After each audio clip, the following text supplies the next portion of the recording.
Então vamos lá, falar um pouquinho agora sobre a fisiologia muscular. Então vou começar desenhando um músculozinho aqui, finge que isso aqui é um músculo. Tem que usar um pouquinho da imaginação. Então eu tenho aqui o meu músculo, que está inserido, tem origem em um osso, né? E também vai se inserir em outro osso, mas eu não vou desenhar outro. Então o músculo, basicamente, quando a gente pensa nele, ele tem algumas funções importantes para o nosso corpo. A primeira delas está relacionada ao movimento. Então, como é que a gente se movimenta? Como é que a gente anda? Como é que a gente corre? Né? Como é que a gente mexe os braços? Através das ações musculares. Então, o músculo ele fica inserido, ele tem uma origem, uma inserção, né? E ele vai estar grudado ali, ele vai estar conectado ao nosso osso através do tendão. Então, a gente tem o músculo, tem o tendão, tem o osso. E aí, quando o músculo contrai, essa tensão gerada pelo músculo faz com que os ossos eles se movimentem, de modo bem geral. Os músculos também estão relacionados com a manutenção da nossa postura. Então a gente tem músculos que são estabilizadores, os músculos ali na nossa coluna, por exemplo, o multífido, os músculos abdominais também estão relacionados, enfim, dentre outros. A geração de calor, então através da contração musculoesquelética a gente tem processos químicos ocorrendo e a gente tem geração de calor. Por isso que quando a gente está com muito frio, a gente está no ambiente gelado, a gente começa a tremer. Isso é uma tentativa do nosso corpo de conseguir gerar calor para manter a gente aquecido, beleza? Dentre outros. E em relação aos músculos, a gente tem três tipos, né? Então a gente tem o músculo, que a gente chama de músculo liso, que vai corresponder à musculatura dos nossos órgãos, das nossas vísceras. A gente tem um músculo estriado cardíaco. E a gente tem um músculo estriado esquelético. A gente não vai aprofundar o liso e o cardíaco, mas nesse vídeo a gente fala bastante sobre o músculo estriado esquelético e como que ele funciona, tá? Em relação às propriedades mecânicas do músculo estriado esquelético. O que seriam essas propriedades mecânicas? As capacidades de contração desse músculo. Então, o músculo, ele contrai, né? A contração muscular é algo que acontece de forma mecânica. A gente tem vários eventos químicos, mas é uma propriedade mecânica. E aí a gente tem diferentes tipos de contração. A gente tem a contração isomérica ou isométrica. E a gente tem a contração isotônica. A contração isométrica, a gente vai ter uma tensão sendo gerada, porém a gente não tem movimento, certo? Então a gente tem tensão sem que ocorra o movimento. Então você contrai a musculatura e fica com esse músculo estático. Já na contração isotônica, a gente vai ter duas fases. Uma fase de contração ou uma fase concêntrica, né, para ficar melhor. Fase concêntrica e a fase excêntrica. E aí seria a mesma coisa ali que a fase positiva e negativa. Algumas literaturas trazem essa fase concêntrica como fase positiva e a concêntrica como negativa, ou contração e relaxamento, né? A gente pode dizer que na fase concêntrica o que ocorre é o que? Um encurtamento do músculo. Então a origem e inserção do músculo ela vai se aproximar, e aqui na excêntrica a gente tem um alongamento, um estiramento desse músculo, beleza? E aí, em relação às contrações, por que o músculo consegue ter essas propriedades mecânicas? Porque o músculo tem algumas características que são importantes a gente entender também. Então, quais são as principais características do músculo? A primeira delas é a questão da contratilidade. Então, o músculo ele pode se contrair de forma isométrica ou isotônica, como a gente acabou de ver. Outra característica importante é a excitabilidade. E aí vai estar relacionado com a questão neural. Então a gente tem lá, por exemplo, um neurônio que vai lá e inerva esse músculo, vai liberar neurotransmissor excitatório, e aí esse músculo ele vai contrair, certo? Outra característica que a gente tem é a extensibilidade. Então é a capacidade do músculo de estender, de alongar. E, por último, porém não menos importante, a elasticidade. Então, a capacidade do músculo de se alongar e depois retornar à posição inicial, certo? Então, o nosso músculo, ele é contrátil, então ele encurta de tamanho, ele é excitável, recebe estímulo neuronal ali, estimulação através dos impulsos nervosos, ele tem extensibilidade, então a gente consegue alongar ele, e ele também tem elasticidade, então ele alonga, depois ele volta à posição normal, beleza? Então, de modo geral, essas são as principais características aí do músculo estriado-esquelético. E aí a gente começa a falar um pouquinho sobre o processo de contração muscular.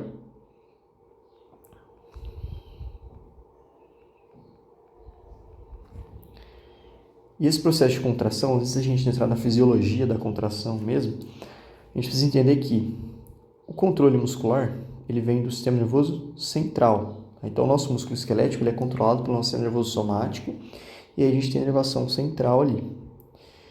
Aqui eu tenho meu sistema nervoso central, então isso aqui seria meu encéfalo, aqui eu tenho a minha medula, e aí eu tenho os gânglios aí, os nervos e gânglios periféricos, beleza? Aqui no meu sistema nervoso central, a gente vai ter diferentes áreas. Aqui eu tenho o meu córtex motor primário, que eu estou fazendo de vermelhinho. Então essa parte vermelhinha seria o córtex motor primário, beleza? Que fica aqui anteriormente ao giro, a gente tem lá no nosso nervoso central, lá no nosso cérebro. E aqui mais posterior a gente tem córtex sensorial. Esse aqui pra gente não interessa agora, beleza? Então vamos lá.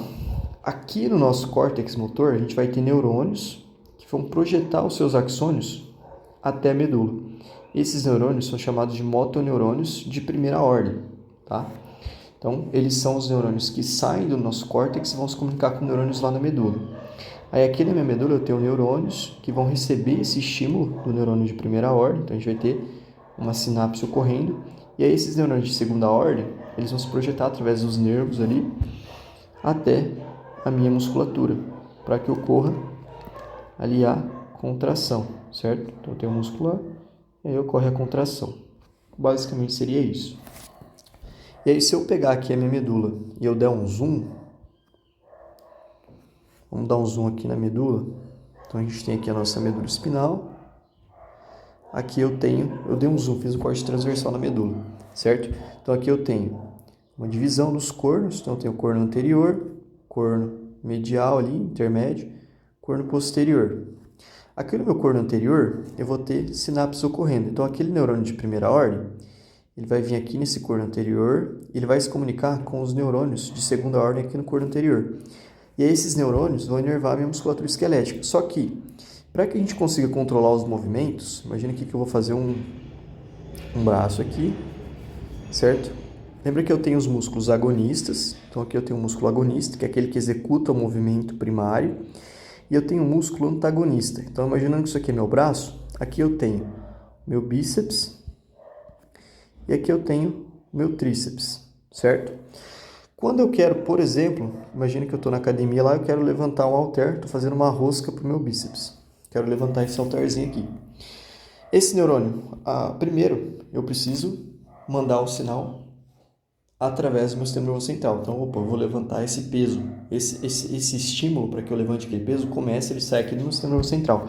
Então, o meu córtex motor primário manda ali, através desses tratos descendentes, né? Ou seja, que vão principalmente através do trato que a gente chama de córtico espinal. Então, a gente tem um trato motor que a gente chama de córtico espinal. Ele sai do córtex e vai até a medula espinal. E aí, a gente vai ter esse impulso chegando lá para o neurônio de segunda ordem, que vai fazer com que o meu músculo contraia. Só que aqui a gente vai ter dois neurônios sendo ativados. Um deles vai para o bíceps e o outro vai inervar o tríceps. Então, um vai no agonista e o outro no antagonista. Por quê? Para fazer o controle. Então, quando o bíceps, que é o agonista, ele contrai, vai ser por conta dessa inervação. E o tríceps, que é o antagonista, o que ele vai fazer? Ele vai fazer o papel contrário do bíceps, né? Então, enquanto o bíceps encurta, o tríceps ele vai estender, ele vai alongar.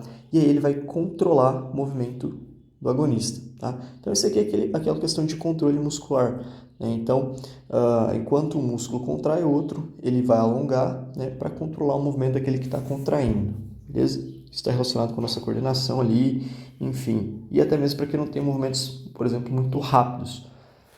Então, basicamente seria isso, em relação ao processo de contração e o controle ali do nosso sistema nervoso central, ali, o nosso controle neuromuscular. Então, a gente tem que lembrar sempre, né, que a gente começa com uma mensagem, né, o planejamento da ação lá no córtex, aí a gente tem um impulso que chega na medula, e aí, por último, vai chegar lá no músculo. Então, aqui a gente tem neurônios de primeira ordem, neurônios de segunda ordem, e aí músculo esquelético. Tá? Agora, como é que acontece essa comunicação entre os neurônios e o músculo? Isso vai acontecer através da unidade motora. Então, imagine que eu tenho lá o meu neurônio, desenhar um neurôniozão aqui, então eu tenho o meu neurônio, aqui eu tenho os dendritos, o corpo, eu tenho meu núcleo, eu tenho um axônio, tenho bainha de mielina aqui ao redor, os nodos de Javier, tenho meu botão terminal, e aqui eu vou desenhar um músculo, né? Eu vou desenhar as fibras musculares.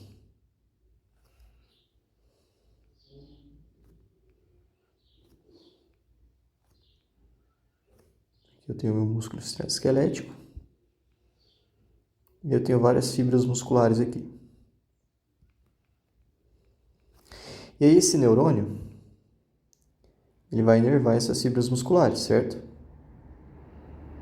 Não vou fazer todas não, mas vou colocar aqui só para a gente entender. Então, tem o meu neurônio inervando essas fibras musculares. Então, uma unidade motora nada mais é do que todas as fibras, né, a unidade ali de fibras inervada por um mesmo neurônio. Então, eu posso ter vários tipos de unidades motoras. Eu posso ter unidades motoras que têm uma relação inervação alta ou baixa. O que seria a relação inervação? Relação inervação é a quantidade de fibras inervadas por um neurônio. Então, eu tenho unidades motoras que têm muitos neurônios inervando menos fibras, ou eu posso ter unidades motoras que têm um neurônio inervando, por exemplo, 1.500, 2.000 fibras. Tá? Então, a gente tem dois tipos de relação que a gente chama de relação inervação. Então, é a quantidade de neurônio para fibra. Então, eu posso ter uma relação de inervação baixa, certo? Ou seja, eu tenho um neurônio inervando um monte de fibra. Então, eu posso ter um neurônio para, sei lá, 7.000 fibras. Como é o exemplo do nosso gastrocnêmio. Então, se a gente for pegar ali como exemplo um músculo, a gente pode citar o gastrocnêmio, quadríceps, né? Isquiotibiais, que são músculos de força. Então, essa relação inervação baixa é muito comum nos músculos de força. Então, ela é importante para que a gente consiga gerar força, beleza? Por quê? Quando esse neurônio ele despolariza, ele gera um potencial de ação, todas as fibras vão contrair juntas. Então, se eu penso num gastrocnêmio, para mim conseguir, por exemplo, saltar ou correr, eu preciso que todas aquelas fibras contraiam juntas para eu conseguir gerar mais força. Então, eu vou ter uma relação inervação baixa. Tá? Só para a gente ter uma ideia. Então, eu tenho um neurônio para 1.700 fibras. Beleza? E agora eu posso ter também uma relação de inervação alta. O que seria isso? Isso significa que eu tenho poucas fibras para a quantidade de neurônios. Então, um neurônio, ele vai inervar ali, por exemplo, sei lá, umas 10 fibras, umas 2, 3, 4, 5, enfim, varia. Tá? Mas 4, 10, 15 fibras, que é uma quantidade muito menor em relação, por exemplo, ao neurônio que inerva o gastrocnêmio. E aí, nesse caso, como eu tenho uma relação de inervação alta, geralmente isso vai ser encontrado naqueles órgãos, naquelas estruturas que eu preciso de movimentos finos, onde eu preciso de precisão. Então, essa relação de inervação alta, ela garante que eu tenha precisão, movimentos precisos. Então, por exemplo, músculos da mão, os nossos músculos oculares, a gente tem uma relação de inervação de mais ou menos um neurônio para 4 fibras musculares. Por quê? Porque os movimentos dos olhos, eles são muito rápidos, eles precisam ser muito precisos. Então, a gente tem uma relação de inervação alta. Tá? Então, essa é a principal diferença entre a questão das unidades motoras. Então, a gente tem que lembrar o que é uma unidade motora. A unidade motora nada mais é do que as fibras que são inervadas por um mesmo neurônio. Então, eu posso ter várias fibras sendo inervadas por um neurônio, eu posso ter poucas fibras sendo inervadas ali por um neurônio. Então, basicamente, seria isso. E aí, a gente tem também a questão da gradação da força. Tá? Deu uma desconfiguradinha ali. Então, basicamente, imagine que eu preciso fazer força. Eu tenho aqui minhas unidades motoras.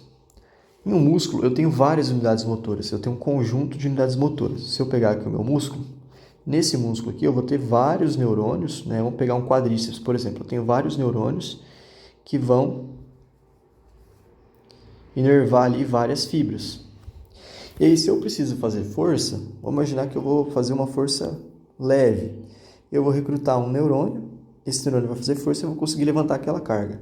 Se eu tenho uma carga um pouco maior, eu vou recrutar 2 neurônios. Se eu tenho uma carga muito pesada, eu vou recrutar todos os neurônios que eu tenho, para mim ter todas as unidades motoras e conseguir gerar mais força, certo?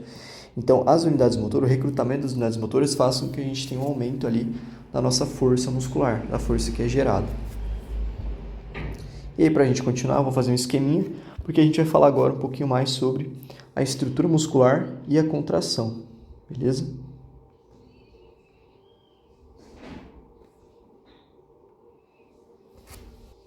Então aqui a gente tem um esqueminha que eu fiz que mostra exatamente a nossa estrutura muscular. Então imagine que eu peguei lá o meu músculo, estava aqui meu músculo inteiro, eu fiz um corte nele, transversal, e aí a gente dissecou ele, cada uma das partes, para a gente conseguir ver o que faz parte dele. Então aqui a gente tem o músculo inteiro, aí a gente cortou o músculo, aqui a gente consegue observar os fascículos. Então o músculo é formado por vários fascículos. Os fascículos, por sua vez, são formados por várias miofibrilas, que são as fibras musculares em si. E aí essas miofibrilas, elas vão ser compostas por vários sarcômeros em série. Então vou ter vários sarcômeros um do lado do outro. Então isso aqui são o quê? Sarcômeros. E o que é o sarcômero? O sarcômero é a menor unidade contrátil do músculo. Então são esses sarcômeros que fazem que a gente tenha a contração muscular, quando eles se encurtam. Beleza? Então, os sarcômeros, eles têm uma estrutura importante. Então, eu vou dar uma aumentada aqui. Então, vamos lá. Aqui eu vou desenhar um sarcômero. Vou desenhar um sarcômero só. Então, isso que eu estou fazendo aqui são as linhas Z. As linhas Z, elas servem para delimitar o nosso sarcômero. Então, o sarcômero, ele acaba onde a linha Z, quando a gente encontra ali a linha Z. Beleza? Então, a linha Z vai delimitar um sarcômero de outro. E aí, ligados aqui nessa linha Z, a gente vai ter os filamentos grossos de miosina. Então, esses aqui são os filamentos grossos de miosina. Eu ainda vou ter uma linha, a gente chama de linha M, que é a linha média, que fica bem no meio do sarcômero. Então, isso que está em azul é a linha média. E aí, a gente vai ter os filamentos finos de actina grudados ali nessa linha média, inseridos ali nessa linha média. Então, esses filamentos finos são os filamentos finos de actina, beleza? E aí a miosina e a actina, elas vão ficar conectadas aqui à linha Z, por exemplo, por conta de uma proteína que a gente tem aqui que chama tinina. Então aqui a gente tem uma proteína chamada tinina. Essa tinina, ela mantém a miosina, principalmente, aderida ali à linha Z. A gente chama de tinina. E aí o que acontece? Se a gente pegar a miosina, vamos dar uma analisada aqui na miosina. Deixa eu arrastar isso aqui mais para o lado. A miosina, a gente deu um zoom nela aqui. Ela é formada por uma cauda, por uma cabeça, a gente chama de cabeça de miosina, e por uma região flexível. Então, isso aqui é uma molécula, uma proteína de miosina. Então, tem tudo isso. Tem cauda, tem cabeça, tem uma região flexível. Aqui na cabeça de miosina, a gente tem uma característica muito importante, que é o quê? A cabeça de miosina, ela tem a capacidade de armazenar ATP. Então, a gente tem um armazenamento ali de ATP dentro dessa cabeça de miosina. E esse ATP é importante porque é ele quem vai fazer com que a miosina se ligue à actina depois, quando a gente for ver. A gente vai ver isso aí. tá? Mas basicamente é isso. Já a actina ela é uma proteína globular, então ela é formada por vários glóbulos. Ela é uma proteína em dupla hélice, então é como se a gente pegasse uma corda, duas cordas, e a gente enrolasse essas duas cordas. E aí a gente tem a formação da actina. Então isso aqui é a actina. Não precisa escrever não, só puxar uma seta. E aí a gente tem a actina, que é um filamento fino. Dentro da actina a gente tem outras duas proteínas junto ali com a actina, que ficam como se fossem emboladas ali a actina. Então a gente tem a troponina, que são essas bolinhas pretas, certo? Então a gente tem a troponina. E a gente tem uma outra que eu vou fazer aqui de verde, que é a tropomiosina. E a tropomiosina, ela vai ficar ali ao redor da actina, como se ela fosse um portão, como se fosse uma barreira, um escudo protetor ali da actina que impede ali que os sítios de ligação de actina fiquem expostos, tá? E basicamente seria isso. E aí a gente tem um sítio de ligação de actina. Então esses negocinhos azul aqui são sítios de ligação de actina. E o que acontece? Para a gente ter a contração muscular, né, a gente tem uma teoria que a gente chama de teoria dos filamentos deslizantes. Então imagina que eu tenho lá meus filamentos de actina, né? Aqui a gente tem a actina. Vou desenhar aqui de novo. Então tem lá minha proteína globular actina. Aqui eu tenho um sítio de ligação. Aqui eu tenho a minha miosina, a região flexível ali e a cabeça de miosina. Quando eu estou em repouso, a minha cabeça de miosina está ali. Aqui eu tenho a minha actina, a troponina e a tropomiosina. A tropomiosina, ela está bloqueando esse sítio de ligação. Então, não tem como a cabeça de miosina se ligar aqui, certo? Agora, quando eu tenho a contração muscular, a gente vai ver que eu tenho a entrada de cálcio. E o cálcio, o que ele faz? Ele se liga aqui na troponina. E aí, quando o cálcio se liga à troponina, o que a troponina faz? Ela pega aqui e ela puxa a tropomiosina, retirando a tropomiosina do sítio de ligação. E aí o que acontece? A cabeça de miosina, como ela tem ATP, a gente vai ter um processo de hidrólise de ATP. Então a gente tem aqui um ATP liberando um fosfato e virando ADP. E aí a gente vai ter que a cabeça de miosina ela vai se conectar aqui ao sítio de ligação de actina. E aí quando ela se liga, a gente tem uma atração, né? Essa atração forma o que a gente chama de pontes cruzadas. E aí a gente tem a formação de uma ponte cruzada, que nada mais é do que a ligação entre a cabeça de miosina e o sítio de ligação de actina. E aí lembra que essa região aqui da miosina ela é flexível. O que ela vai fazer? Ela vai deslizar e puxar esse filamento de actina, certo? E aí quando a gente pensa nisso, né, aqui imagina que eu tenho a linha Z. Como o filamento de actina está preso ali no meio, na linha M, quando a cabeça de miosina ela faz esse movimento aqui, ela puxa essa linha Z mais para o meio. E aí a gente tem um encurtamento desse sarcômero, beleza? Então, resumindo, o que acontece aqui? Vamos ver numa vista alta. Então, tem aqui a linha Z, tem aqui minha miosina, os dois lados, tem aqui a minha actina. Aí a miosina vai, se ligou, formou ponte cruzada. O que acontece? O sarcômero ele vai encurtar. E aí eu tenho encurtamento desse sarcômero, vários sarcômeros em série encurtando, vão fazer com que eu tenha minha contração muscular, beleza? Então eu já antecipei isso aí de modo geral, para a gente entender o que acontece lá dentro do músculo, eu tenho esse encurtamento. Basicamente é isso, tá? Agora que a gente já viu isso, a gente vai falar sobre a contração, a fisiologia da contração muscular em si. E aí é um pouquinho mais denso, tá? Então eu vou fazer outro esquema aqui para a gente falar sobre a contração muscular em si.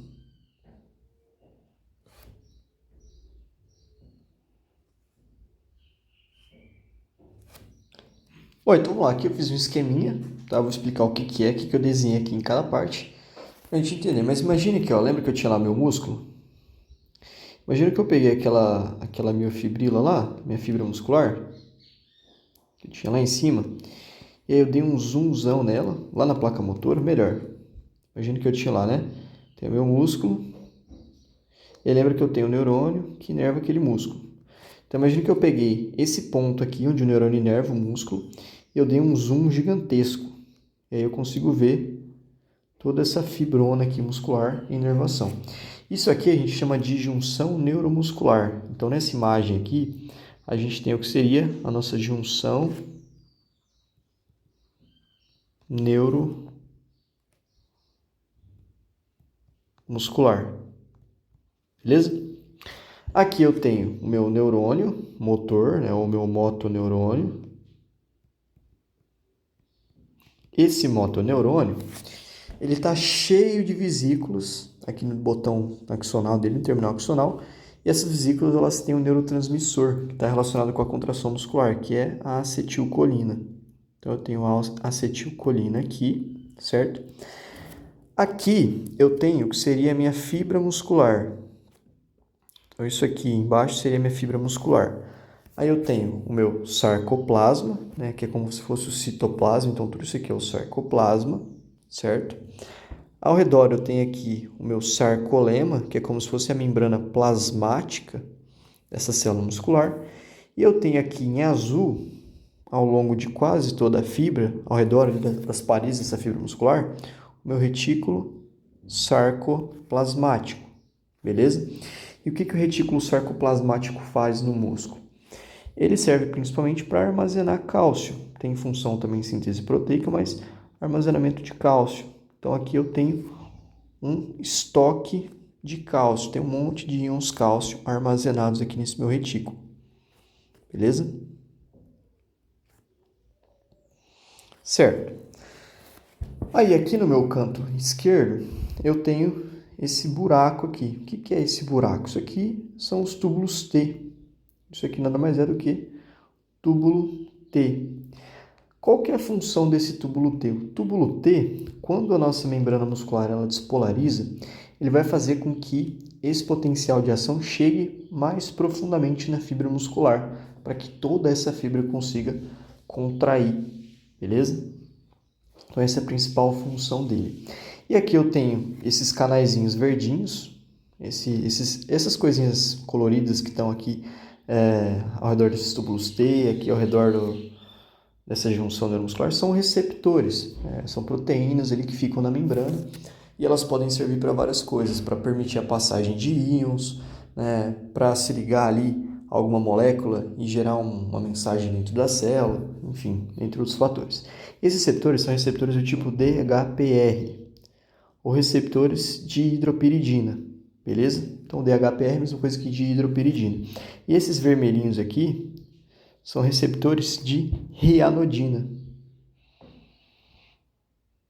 E aí aqui, nem preciso falar, né? A gente tem um sarcômero, beleza? Então, a gente já deu um zoom aqui, entendeu tudo que tem nessa imagem. Agora a gente vai falar sobre as fases da contração muscular. Então, vamos lá. Primeira coisa, para que ocorra a contração muscular. Então, lembra que eu tinha lá o sistema nervoso central, meu neurônio de primeira ordem, se comunicando com o neurônio de segunda ordem, e aí esse neurônio de segunda ordem, ele vai até a fibra muscular. E aí o que ele vai fazer? Ele vai liberar acetilcolina, certo? Então, a gente vai ter aqui a entrada de cálcio, lembra? Para que ocorra o processo de exocitose. Então, a gente tem cálcio entrando dentro desse terminal axonal.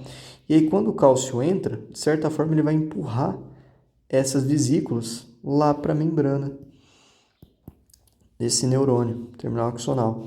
E aí a gente vai ter essa vesícula se fundindo, essa membrana, opa, apaguei tudo.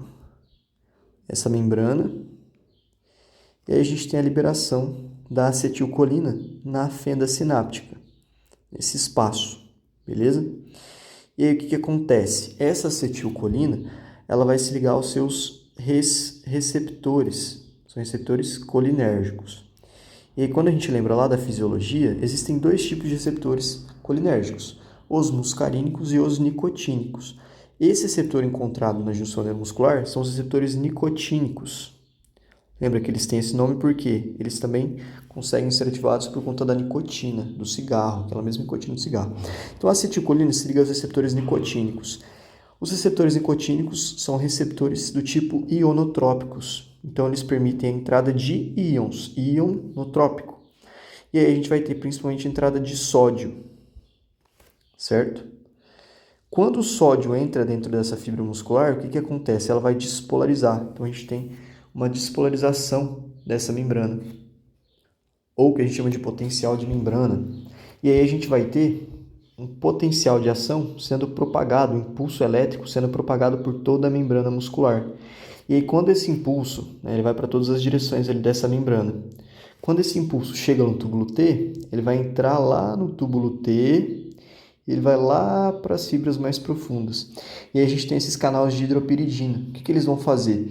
Basicamente, eles vão receber esse impulso elétrico e aí eles vão ativar outros canais, que são os canais de rianodina. E aí, quando eles ativam esses canais de rianodina, em todo o retículo sarcoplasmático, a gente vai ter a liberação do cálcio. E aí, esse cálcio ele vai sair do retículo sarcoplasmático e ele vai se ligar lá com a troponina, lá no sarcômero. E aí, a gente vai ter a troponina puxando a tropomiosina e a gente vai ter a formação das pontes cruzadas e aí a contração muscular, que é aquele processo que a gente viu lá em cima, beleza? E aí, basicamente, a gente tem a contração muscular. Depois, o que acontece? Eu tenho a contração e aí eu preciso ter o relaxamento do músculo. Nesse momento que eu preciso ter o relaxamento do músculo, a gente tem uma outra bomba de cálcio que fica também no retículo, que eu vou desenhar aqui agora de pretinho. Essa outra bomba de cálcio, que fica ali no retículo também, ela é chamada de cerca.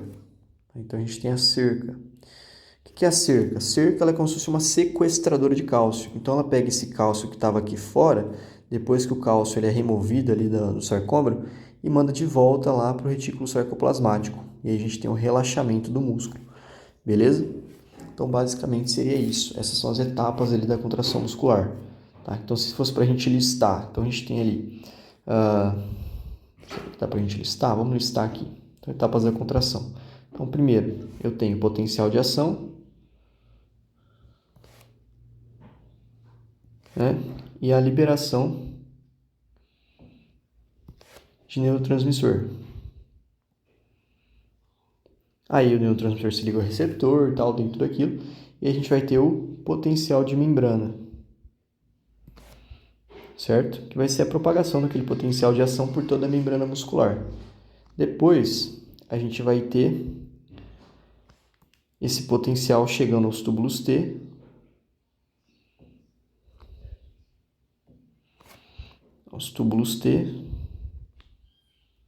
e ativa aqueles canais de hidropiridina, né?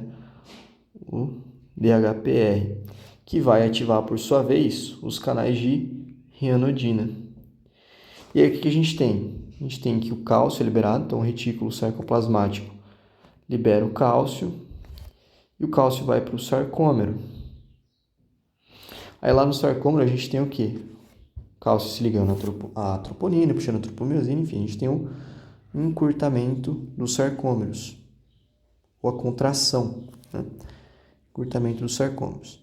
E aí depois a gente tem que o cálcio ele é removido, o cálcio ele é removido por aquele outro transportador de cálcio do retículo, que a gente chama de cerca.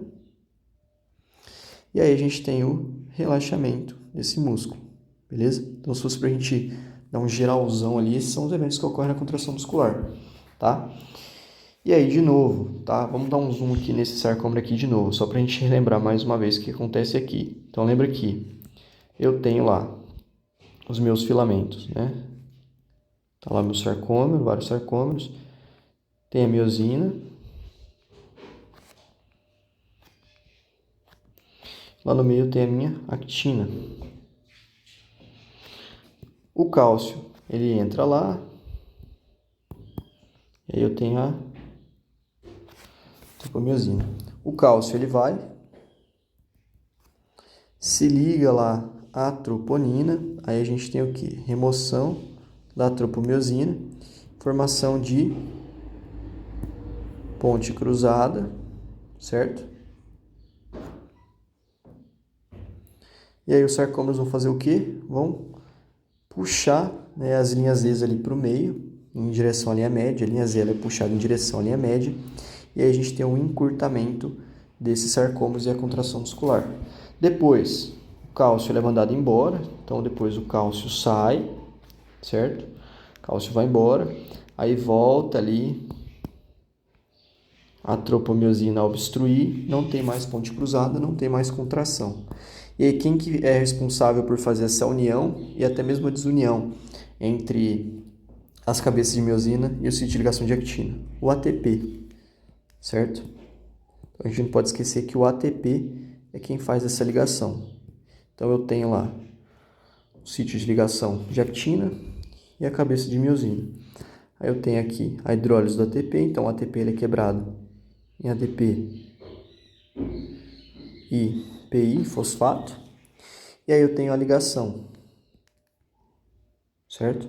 Depois, para mim fazer a desconexão ali, eu também tenho mais um ATP, então daí vai chegar outro ATP, chega aqui, e aí a cabeça de miosina ela vai se soltar para ela fazer a hidrólise desse ATP e aí poder se ligar de novo, beleza? Então basicamente é isso. Então elas se soltam, vem o ATP, a cabeça de miosina se solta para o sítio de ligação, hidrolisa esse ATP para poder se ligar de novo, enfim.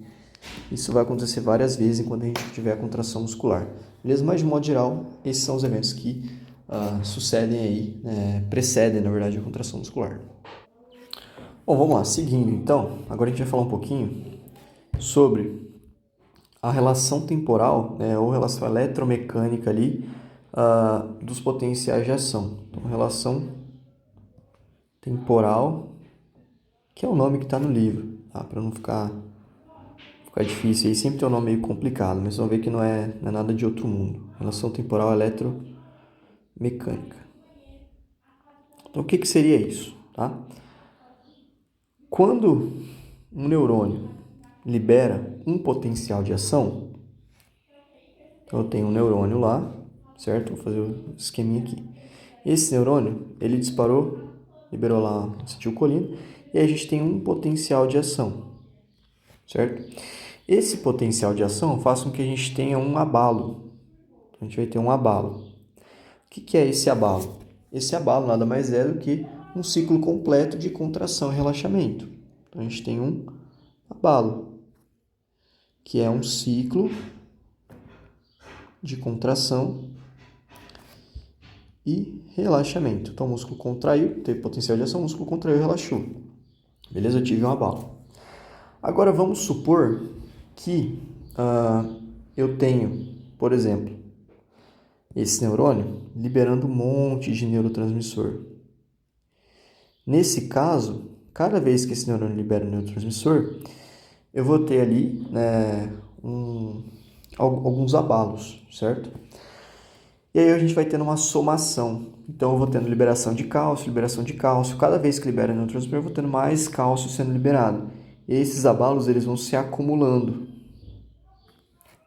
E aí, conforme eu vou tendo um aumento nesses abalos, o meu músculo ele vai chegando num ponto, vai aumentando a tensão desse músculo, e chega num ponto onde essa tensão ela fica máxima, certo?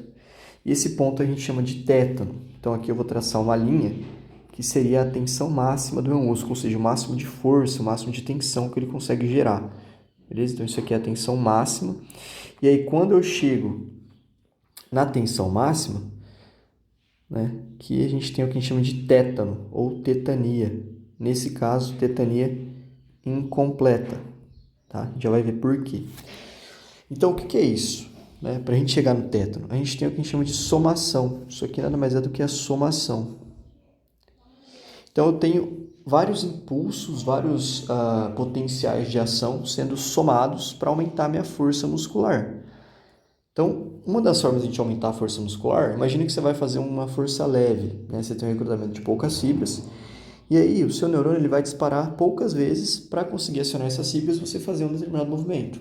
Agora, vamos supor que você vai fazer muita força. Você está, por exemplo, segurando o seu peso em uma barra fixa. O que acontece? Você tem várias fibras sendo recrutadas e os neurônios, como você está fazendo muita força por um período prolongado ali, eles estão liberando muitos potenciais de ação. E esses potenciais de ação estão se acumulando aqui para você gerar força e conseguir fazer aquele movimento. Isso a gente chama de tetania incompleta, beleza? E aí a gente tem também a tetania completa. Na tetania completa, que acontece, por exemplo, quando a gente tem uma cãibra, a gente vai ter lá um abalo e aí você tem uma contração máxima ali, Isso aqui seria a tetania completa, certo? Qual que é a diferença? Nessa tetania incompleta, a gente tem uma contração com pequenos relaxamentos.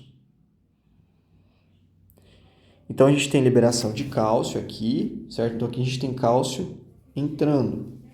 E aqui a gente tem períodos em que o cálcio ele volta para o retículo sarcoplasmático. Então, o cálcio é liberado, a gente tem bastante contração, mas em alguns momentos a gente tem um relaxamento. Então, o cálcio ele volta para o retículo sarcoplasmático, depois sai de novo por conta desses impulsos. Nesse caso de tetania completa, o cálcio ele não volta para o retículo sarcoplasmático. Então, a gente tem ali a liberação de cálcio e o cálcio ele fica se ligando ao sarcômero e a gente tem essa contração sustentada ali, beleza? Então, uma contração contínua, a gente pode dizer, sem períodos de relaxamento.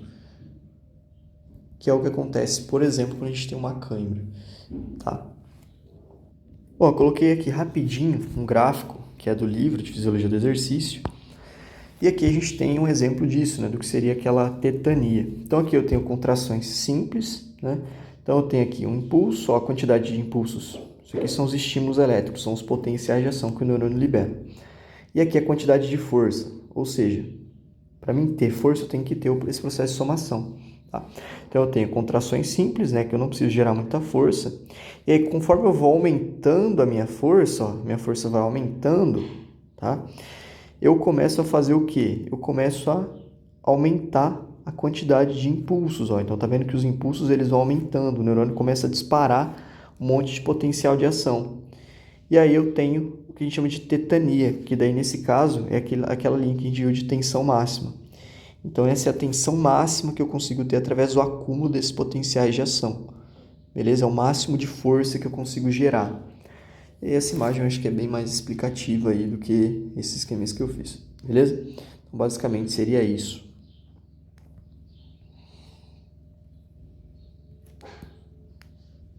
E agora eu vou falar um pouquinho sobre a curva tensão-comprimento. E aí eu vou colocar uma outra imagem do livro para a gente entender essa questão da tensão-comprimento.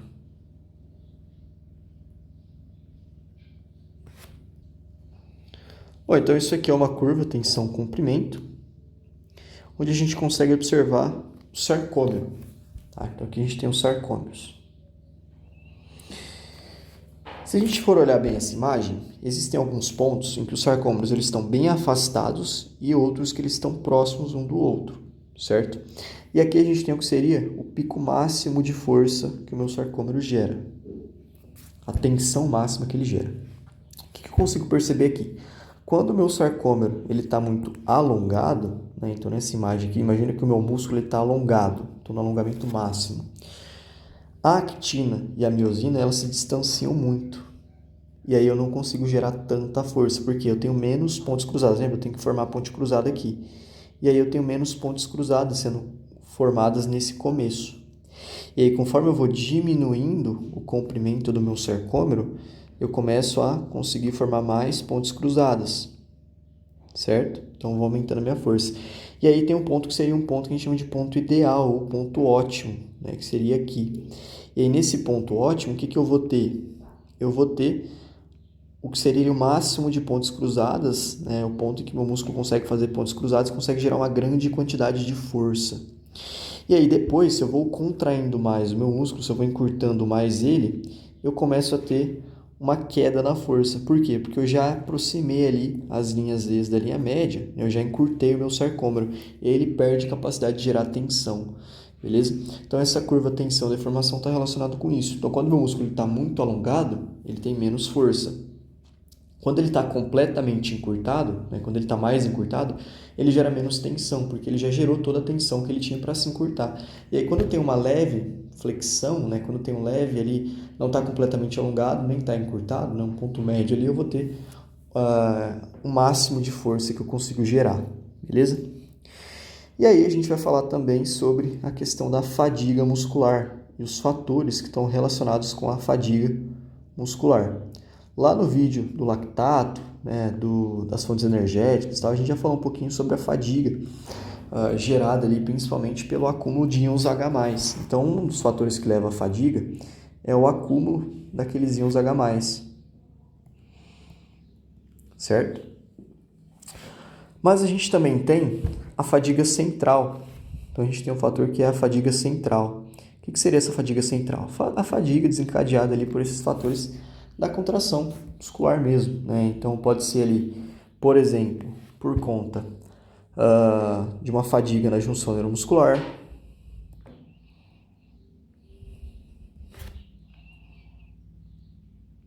certo? Então um exemplo de fator que pode levar a essa fadiga: diminuição de neurotransmissor, então posso ter uma diminuição da acetilcolina, ou então eu posso ter uma diminuição da atividade dos receptores. Então imagine que eu contraí muito o meu músculo, né? Lembra lá no minha junção muscular, eu tenho lá minha acetilcolina, eu tenho várias vesículas cheias, eu tenho meu neurônio, né? Meu botão terminal ali, eu tenho várias vesículas com acetilcolina. Só que eu já liberei toda a acetilcolina que eu tinha.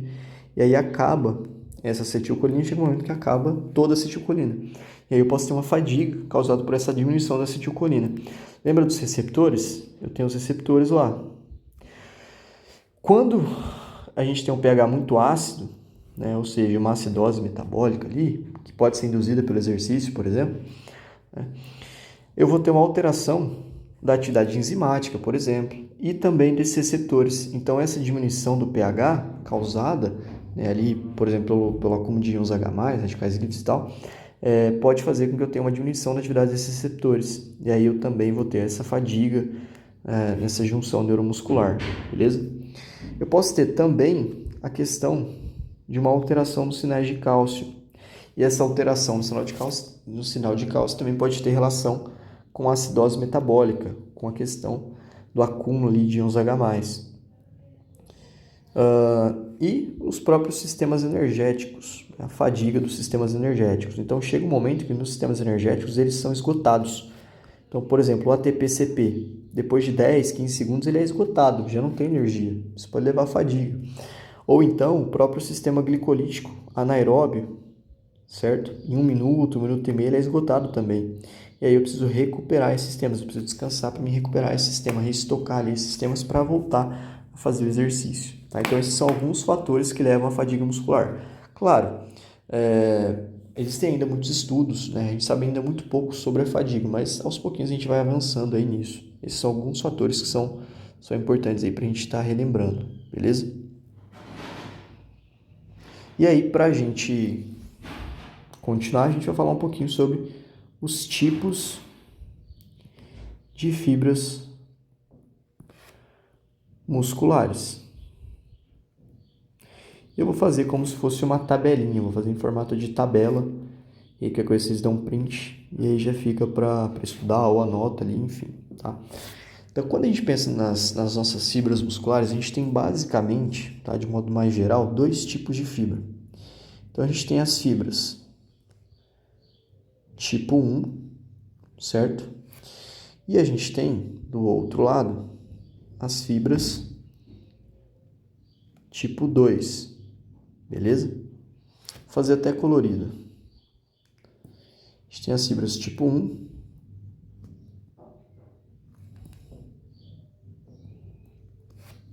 e as fibras tipo 2. As fibras do tipo 1 eu fiz elas de vermelho já, por um motivo. Porque essas fibras do tipo 1 elas são conhecidas mesmo como fibras vermelhas. Então elas têm essa característica de serem mais avermelhadas. E um dos fatores que faz com que elas sejam mais avermelhadas é o alto teor, alta quantidade de mioglobulina ou de mioglobina que essas fibras têm.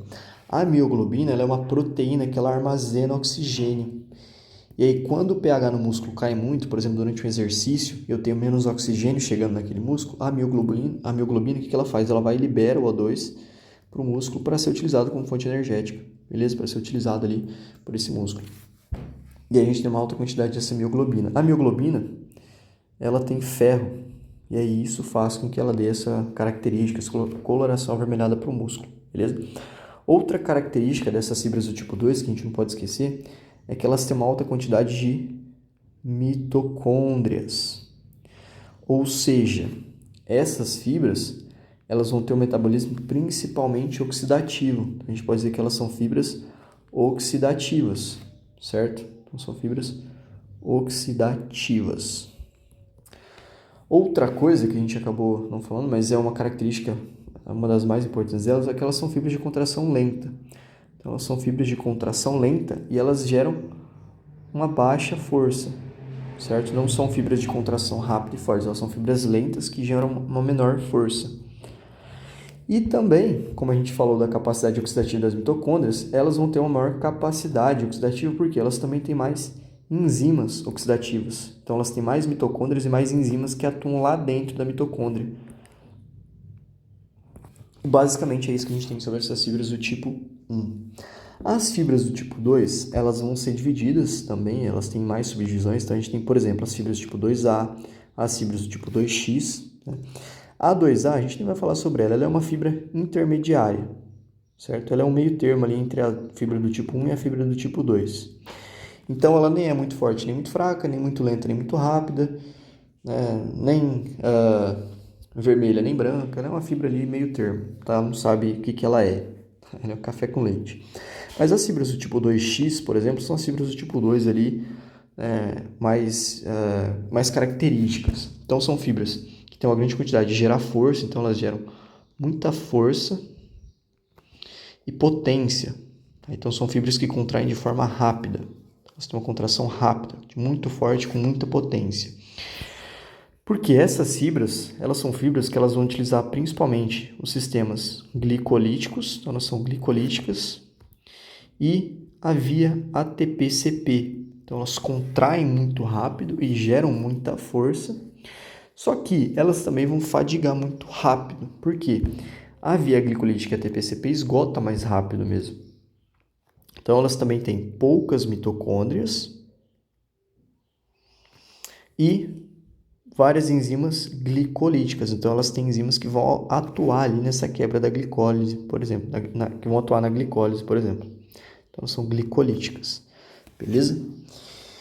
E outra coisa em relação a essas fibras, tá? As fibras do tipo 1, elas são fibras, como a gente já falou, que são altamente resistentes à fadiga, por conta de todos esses fatores listados aqui em cima. Tudo isso faz com que elas sejam altamente resistentes à fadiga. Já as fibras do tipo 2, por causa disso aqui, elas vão ser pouco resistentes à fadiga. Então, são os dois extremos ali, tá? Fibra do tipo 2X é um extremo, fibra do tipo 1 é outro, e a gente tem um intermediário, meio termo, que é a fibra do tipo 2A, beleza?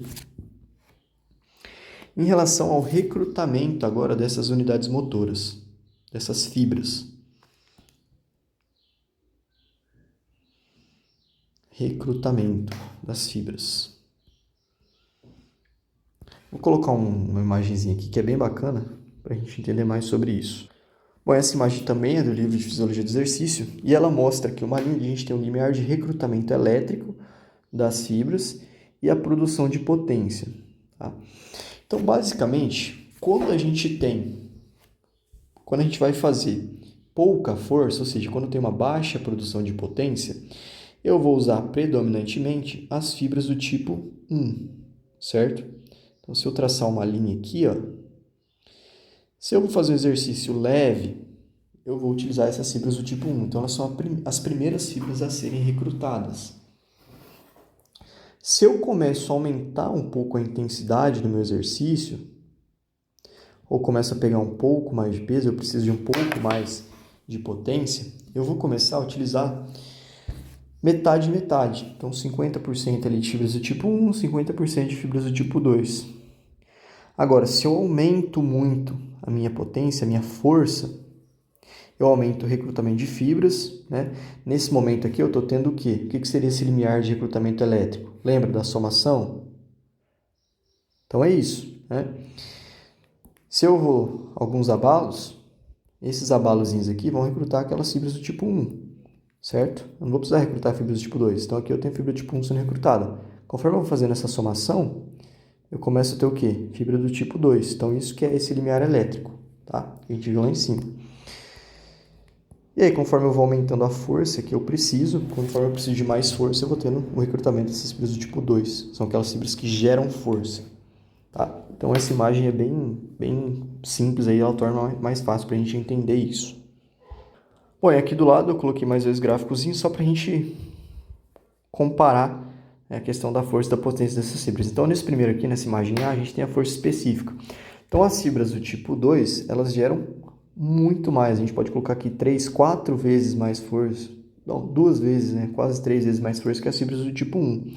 As fibras do tipo 2A, elas são meio termo. Então elas não são nem as mais fortes, nem as mais fracas.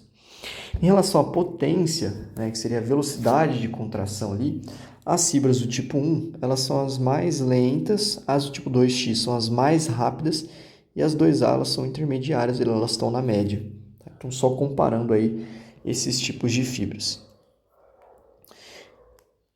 E agora aqui embaixo a gente tem uma tabela que eu acabei de colocar, que está relacionada com a composição típica da fibra muscular em atletas de elite. Então o que eles fizeram? Pegaram lá um maratonista e avaliaram as fibras musculares e ele pegaram um velocista para avaliar.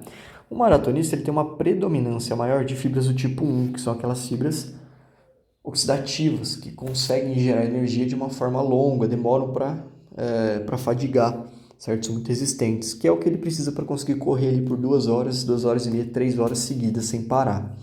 Já o velocista ele vai correr por poucos segundos ali, talvez alguns minutos, mas de uma forma muito rápida. Então ele tem uma predominância de fibras do tipo 2, que são aquelas fibras rápidas e fortes, que vão gerar potência para ele conseguir correr. Beleza? E a gente tem a questão das adaptações ao treinamento. Então, as fibras do tipo 1 e do tipo 2, tá? A gente não consegue transformar uma fibra do tipo 1 em uma fibra do tipo 2 treinando, beleza? Existem algumas pesquisas que são bem legais, uma curiosidade que o livro traz. Imagina que você pega aqui um neurônio motor, isso aqui é um motoneurônio que inerva uma fibra, né? Um motoneurônio de uma fibra do tipo 2. Vou colocar aqui, fibra tipo 2. Se você pegar esse motoneurônio aqui, que inerva uma fibra do tipo 2, e você colocar ele para inervar, vou colocar aqui a fibra do tipo 2, certo? Se você pegar esse motoneurônio, você desconectar ele e conectar ele numa fibra do tipo 1, por conta dessa inervação, essa fibra do tipo 1 ela consegue se transformar em uma fibra do tipo 2.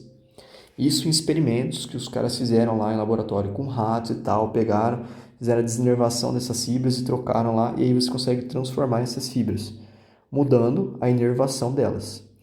Só que isso não acontece no esporte, né? Pelo menos não até agora.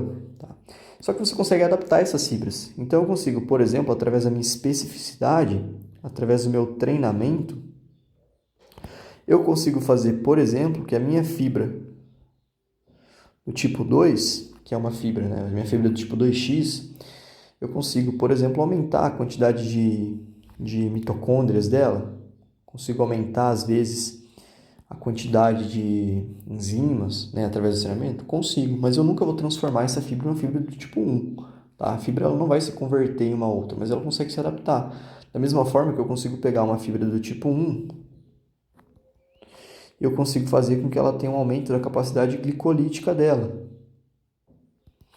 certo? Só que ela nunca vai ser uma fibra do tipo 2. Só que as fibras elas conseguem se adaptar ao treinamento aí de uma certa forma, beleza? Mas quando a gente pensa no rendimento, quando a gente pensa em atletas, o que determina um atleta de elite, por exemplo? A questão genética, é uma coisa que influencia muito.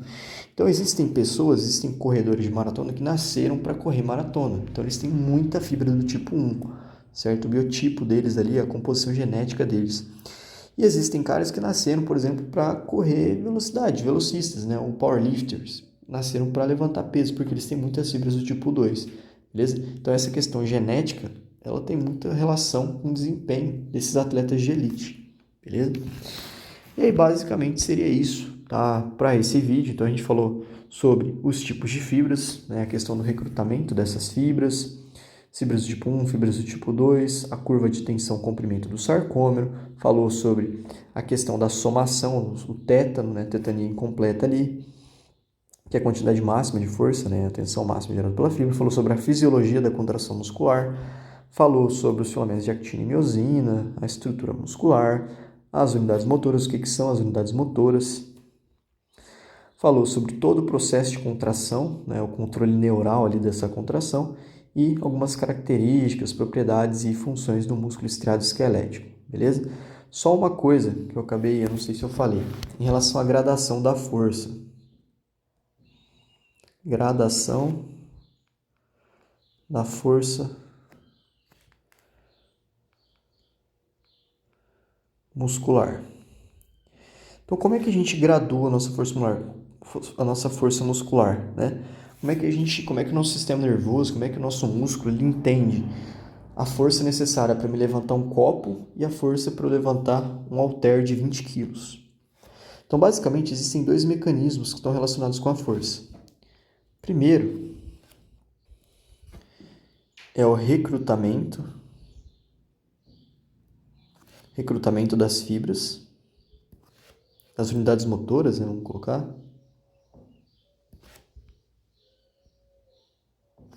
E depois, os potenciais de ação, ou melhor, os disparos, tá? Disparo de potencial de ação. Então, o que seria isso? Imagina que eu vou pegar um copo, certo? Um copo com água. Então, tem um copo, esse copo tem água. E eu vou pegar esse copo para me beber. Nossa Senhora. Depois de uma hora já começa a dar uma pesada na mão. Os desenhos já ficam uma porcaria. Tá, então eu vou pegar esse copo com água. Para isso, imagina que eu tenho aqui algumas fibras musculares. Né? Eu tenho 5 fibras musculares.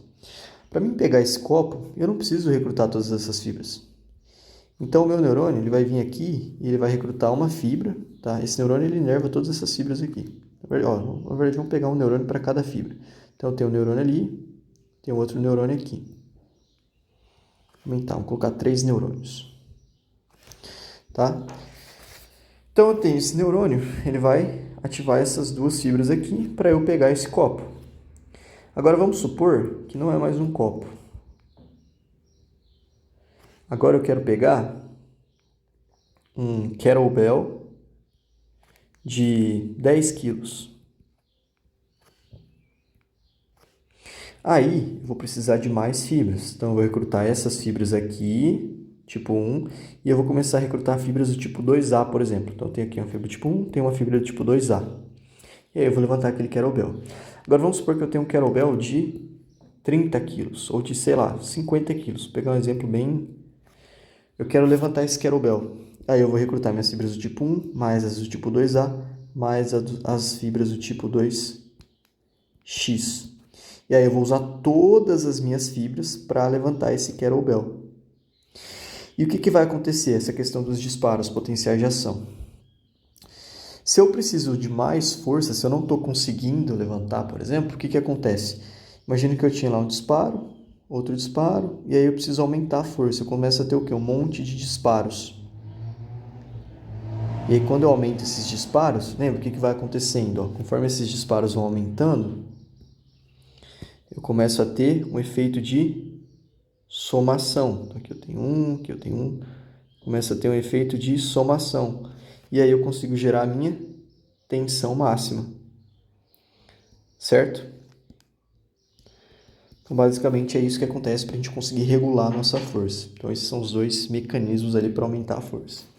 E aí, agora sim, a gente fecha esse vídeo. E na parte 2, a gente vai falar um pouco mais sobre a regeneração, processo de regeneração muscular, né, as diferentes vias ali de regeneração tecidual, prescrição, treinamento de força, alguns números que a gente usa, alguns valores, enfim, dentre outras coisas aí. Mas por esse vídeo é isso, espero que tenha ajudado e até o próximo. Valeu!